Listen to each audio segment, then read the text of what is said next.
Well, hello friends, this here's David Vos. Today is March the 5th, 2016. It's good to see everybody today. Well, it's a beautiful, beautiful day in New Mexico. And I wanted to sit down with you guys today and talk a little bit about some things that I think is going to be very interesting. Far more interesting than you can imagine, because what we've got is a very intricate story. A lot of you are probably wondering at this point whether I know what I'm talking about, whether or not there is any truth to what I'm saying. I don't think you'd be listening to this point if you didn't think that there might be something to all of this. And some of you are pretty convinced that what I'm saying is correct. But we've got to be more correct. We've got to be more convinced. We really got to know what we're doing. I mean, as human beings, the biggest problem is we don't know what the hell we're doing. We're going by innuendos and hearsay, and he said, and she said, and I think he means this or that, or I read a book somewhere. Who wrote the book? I don't know, some guy, and he said this and that, and that's what I believe. My church, it just recently got started up, and these ancient people in the past were all a bunch of idiots. So we don't go by anything in the old days. We don't go by, there's people who incredulously just say, we don't believe in the Bible. And that's ridiculous, because the Bible is a very ancient book that is written and is an excerpt from the ancient truths and writings and mythologies, which is what we call them today. But then there's those of you who say, oh, we read this ancient book and it's word for word inspired right out of God's mouth. Well, the ancient writings were inspired of God.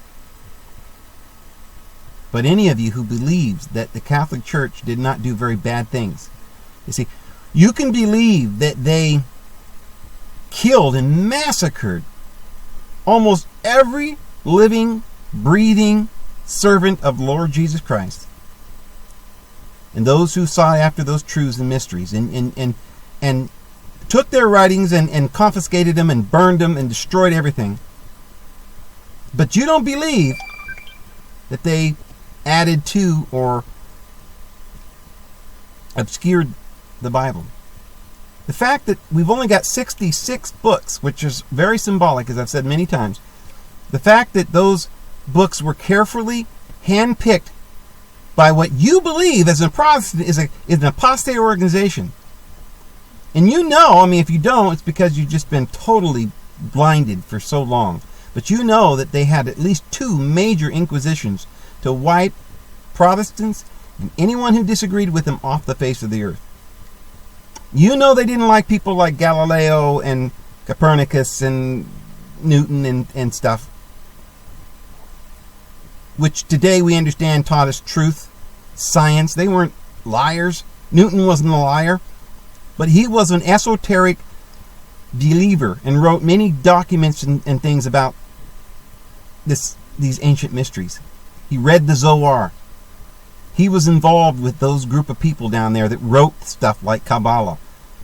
Today, the only thing we know about Newton is he wrote something about science, but we don't know that he wrote many, many, many treatises on biblical matters, spiritual matters.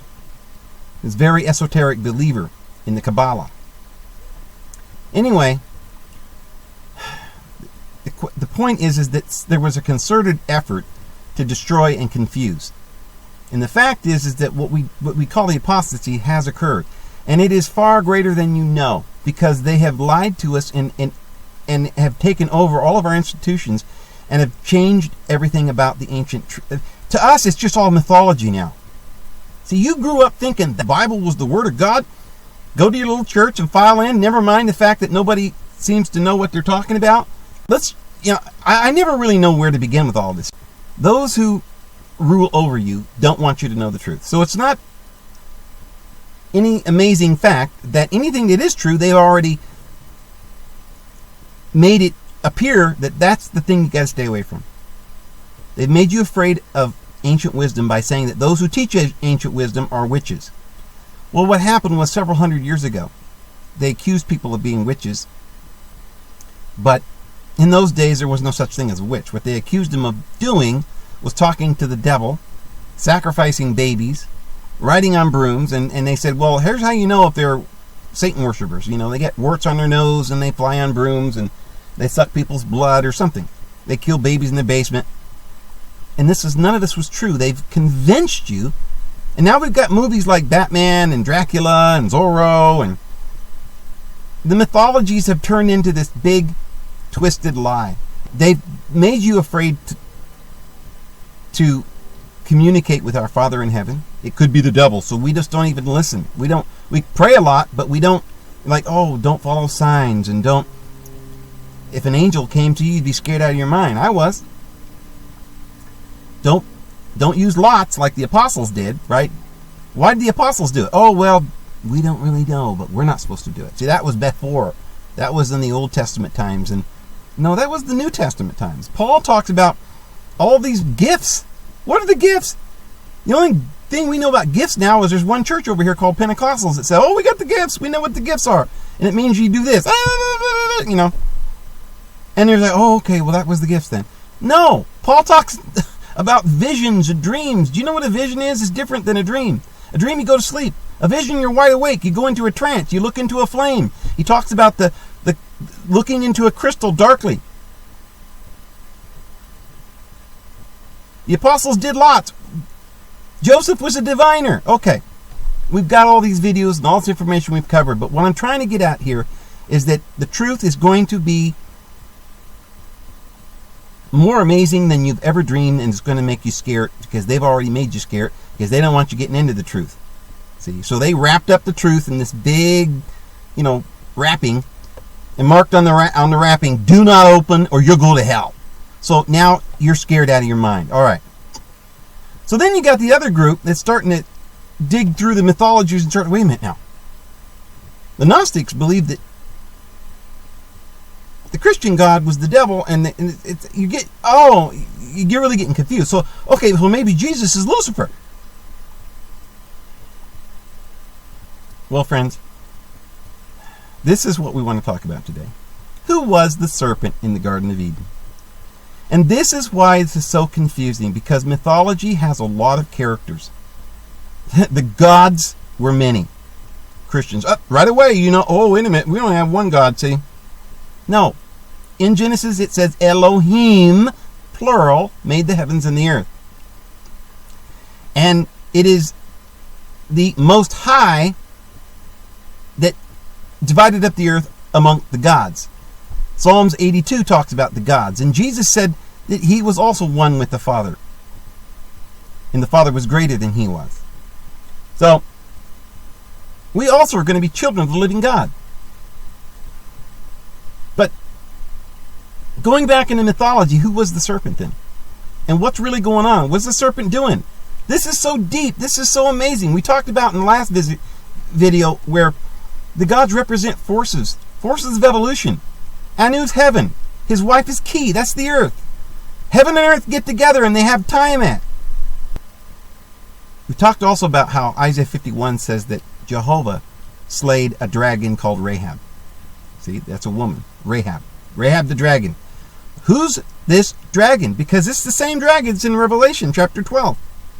And this dragon's after the woman. Now, in Christian circles, we just think, oh, well, this is just prophecy. That's what you do when you're biblical prophecy, and the Bible's very deep and blah, blah. But when we look at mythology, we're like, oh, don't look at that, brother. That's mythology. That's just falsehood. It's the same story. Virgo's in the sky. Draco's after her, and he's got a third of the stars in his tail. Did you know that the Pleiades are in the tail of Draco? But what is the story about? Well, you've got to go back to the mythologies that Christianity is written off to find the source of this ancient truths that were written in our Bible. The Jews made up a story and put it in the Bible. And it's the same story, the 12 tribes of Israel, and the 12 gods of Olympus. These are all the same stories. But what is it talking about? Well, the Ushamagal means in the Sumerian the serpent. And there was actually about 4 different Ushimagals that the Sumerians talk about. Enki was one of them, the chief one. Well, the original serpent was actually this dragon, this woman, Tiamat. Our Bible calls it Rahab. A dragon with 7 heads, fear, lust, envy, the darkness, the dragon, the monster, the chaos, the confusion. She's called the underworld. So, the underworld then is another place that's created with the union of heaven and earth, and then you got the underworld. See, in our Bible, you've got the Elohim that create heaven and earth, and then the land and the sea and the abyss, and all of these things go down, then the animals, and then the garden. And it's written in a different way.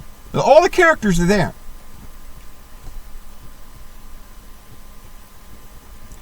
Well, in Sumerian legends, there's a particular woman, and this is that virgin, this is that woman that's Virgo, that's in our Bibles. But in Sumerian legends, her name was Inanna.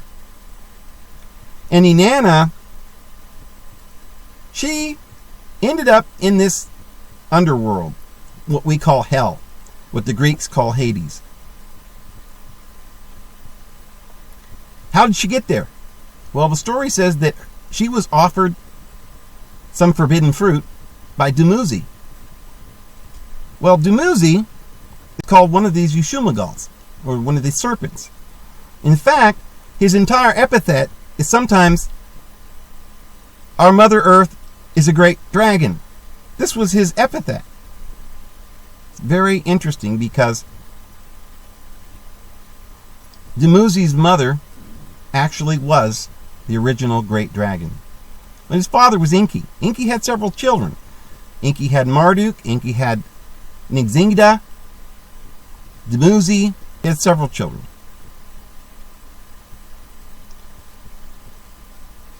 But in the story, Inanna goes into this place called hell, and she cries out to Enki to save her.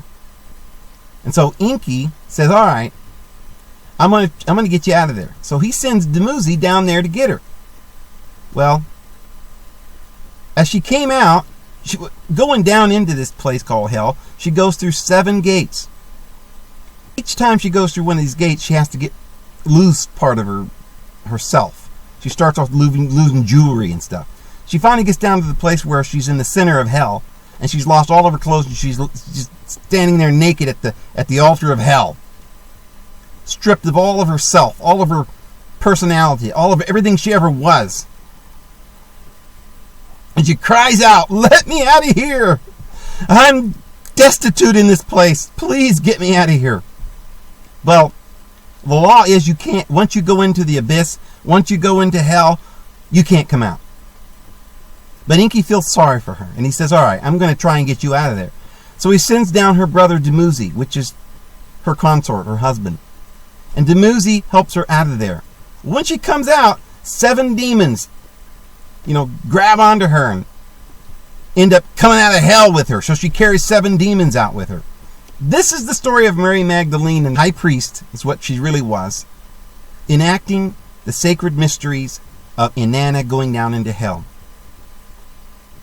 And when she comes out, she's got the 7 demons. And the only way to expiate them is through another character. And the other character is the serpent who has come, because he had to go down into hell too. And when he goes down into hell, he conquers hell and comes out as a feathery, flying serpent. And this is what we know today as Quetzalcoatl and the caduceus, which the tree, knowledge of good and evil, and the serpents wound around that tree. And if you look at those symbols, you'll see that there's wings on that serpent, because that serpent's not just a serpent. So people have said, then, who is Jesus? Is he the serpent? Is he the one? Was that serpent that was the wisest of all the creatures? Was that really, as we've said, Jehovah's the bad God. He's the one who created the garden. He's the one who made us, deceived us, and created the law and brought us into guilt, made Adam into form, and brought all these animals in there to, and then this serpent deceives him. But some have said, well, the serpent was the good guy. The serpent came in there and not to, to lie to Adam and Eve, but to tell them the truth. It was Jehovah that lied. Jehovah says, in the day in which you eat it from this tree, you will surely die. And the serpent says, no, you're not going to die. Well, who was telling the truth? You could look at it several ways. You could say, well, Adam and Eve did die. They died spiritually. But is that really the truth? In other words, when you die spiritually, is that really death? Here's the thing. Yes and no. See, yes, it's really death. Paul says you cannot be made alive until first you must die. This is the process of life, to die. So you see, it doesn't matter who told the truth. They were both telling the truth. You will die. What matters is, was it a good thing to die? Was it the correct path? And even there we don't know. Because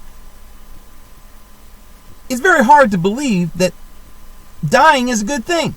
However, it is only through death that we can be made truly alive, according to the Apostle Paul. And so in that sense,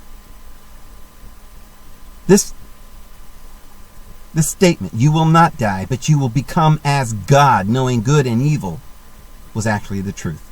And even Jehovah admitted that. He says, look, they have become like one of us. They become like the gods, the Elohim. Now, pre-adventure, they put out their hand and eat from the tree of life, cast them out of the garden, and he began to curse them. Now, does that sound like our Father in heaven? So if that's not our Father in heaven, and there was a dispute going on there, our Father in heaven is... So if that's Jehovah, and he's the bad God, which is something we've already determined, and he's the one telling Adam and Eve this or that or some story, and there's someone else telling a different story, who's telling the truth? There's got to be two opposite sides here. Jehovah is the bad guy. He's the one who puts guilt on us. He's the one who says, don't do it or you're going to die. The other side of the story has got to be the good side of the story, or the truth, which is, yes, you will die, but through death you'll become as one of the gods. Jesus says, look, I come to die, and you must die with me. And through your death you will be born again. You can't be born again unless you've died first. You've got to crucify the flesh. This is the whole problem, or the whole solution. Now, I know this is going to come as a big shock to all of you. But the Bible says that when the children of Israel were rebelling in this 40 years of wandering in the desert, they complained to Jehovah and said, we're hungry. We have thirst for something. We need something. Jehovah didn't care. He said, you know what? I don't care. You're complaining. You're making me mad. You're making me mad. I'm going to just kill everybody. And so we think, well, he was pretty angry. He was pretty mean God, see? Friends, this is just a process. The ego, it wants a lot of stuff. And it fights and it brings us down into death. Our lust brings us to death. And then we encounter the serpent. We're all dying, but we don't want to die. But we know that we have to. Well, the only way out of that situation is to be born again. To have something occur that changes what's going on here. And the process is that we die and we be born again. So, there in the desert, they set up a serpent on a pole. And everybody who looked upon the serpent was given life. And so when Jesus came, it says in the New Testament that he was that serpent. And whosoever shall look upon that serpent, just as Moses lifted up the serpent in the wilderness, so too whoever looks upon Christ shall be saved. Because Christ is that new birth after you die. Christ is saying, yes, you must die. Yes, look, I'm going to the cross. But it's through this death that we're going to conquer. It's through this physical existence that we're going to learn. Through the suffering and through the death, we're going to become like God. But after having said that, I must tell you, Jesus isn't necessarily the serpent that was in the Garden of Eden. Jesus is the feathered serpent, the Quetzalcoatl of the Mayans, the Caduceus of the Sumerians. He is the feathered serpent because he is that serpent that is conquered. He is that serpent that went down into hell, conquered all the forces of hell, and came out. So Jesus was not the serpent that was in the Garden of Eden that deceived Adam and Eve. In the story, the Sumerian story, Inanna, which represents the body that's, dragged into this hell, but Dumuzi was one of these Umshugals. And there's about 4 of them. And this is why even in the book of Revelation it says this serpent that they're talking about there is that dragon, or the original serpent. That's the woman that is that great dragon that swallows up the woman. And that's in the story where Inanna is swallowed up by this great dragon. But there's another dragon, that's Enki. He's always depicted as a dragon as well, and so was Dumuzi. Dumuzi was his son. So Enki in the Bible is the one who made, or Yah, who made the garden. This is the world that we live in, the world of illusion, and all these attributes are in there, and they're all going to come in and deceive us and become one with us and bring us down into death. And Dumuzi is that serpent. In fact, in a way, there's several of these. There's about 3 or 4 different Umshugals in the Sumerian tablets. The chief of those is Dumuzi. And Dumuzi is the one, or Tammuz, that with his consort Inanna gets tangled up in this rebirth. And it is Quetzalcoatl, or Ningansida, that comes along and conquers hell and brings Inanna out. So Ningansida is really sort of the other side of Dumuzi. Dumuzi is this flesh that is put upon that cross, that is going through this rebirth. And Inanna is our body, the physical universe. And Christ is that person that is that serpent that dies and is reborn as a feathered serpent and flies out of there and saves us all. And I understand that a lot of you are going to be shuddering and are going to be recoiling in absolute disgust at everything that I'm telling you. But here is the fact. The Bible, whether any of you want to believe it or not, especially the Old Testament and Genesis and so forth, is taken straight out of the Sumerian ancient tablets. In all of the story, if you will do the work for your own self, I don't care who you are, a Christian of any ilk, Protestant, Catholic, whoever you are, if you will honestly, truly take a look at these ancient Sumerian tablets in the Unumu Elish, in the Egyptian records, you will find that these gods that are spoken of, this mythological network of gods, the Greek Olympius and Zeus, Kronos, all of these gods are telling the same exact story that we have in the Bible. And if you really want to know who that serpent is, all you got to do is become familiar with this ancient mythology, and you'll see all the characters there. And you'll see that the reason for death is for life. You'll see that the law was really a schoolmaster leading us unto Christ. See, we were put under the supervision of these wicked slaves, that we ruled under them, and we were no different than a slave until we became grown and become the heir. Now we're heir of all things, and we're not under this law. But for a time, we were brought under the elemental things of this world, and we served like slaves for our master.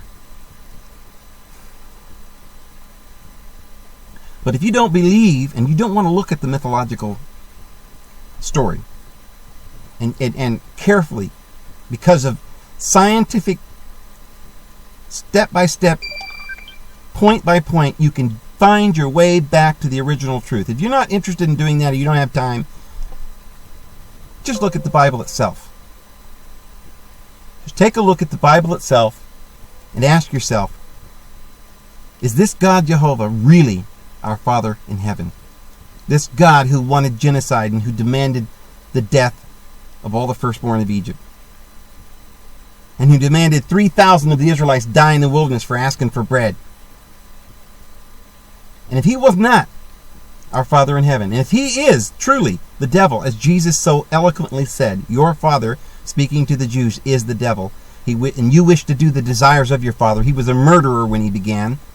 He's a liar and a deceiver and a slanderer, by the way, because what he says about you is not true, because you're a child of the living God, a spiritual son who's going to be reborn and soar into the heavens and be free.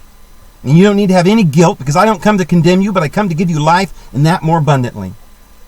And if you don't see that, then you're going to spend a long time trying to figure out what the Bible's really talking about. Because if you never find your salvation, then you've missed the whole thing. And if you finally do see this, and you begin to realize that this Yah of the Old Testament really is not the true God, then you will realize that it was not the serpent who lied, but it was really Jehovah. So, friends, that's really all I got to say. This here's David Vos, and I hope that doesn't stumble all of you. But we're on a road to truth. We're going to work this out, friends. Don't be afraid. Our Father in heaven loves you very much. We'll see you guys. See you guys tomorrow, and we'll pick it up there. Have a good day.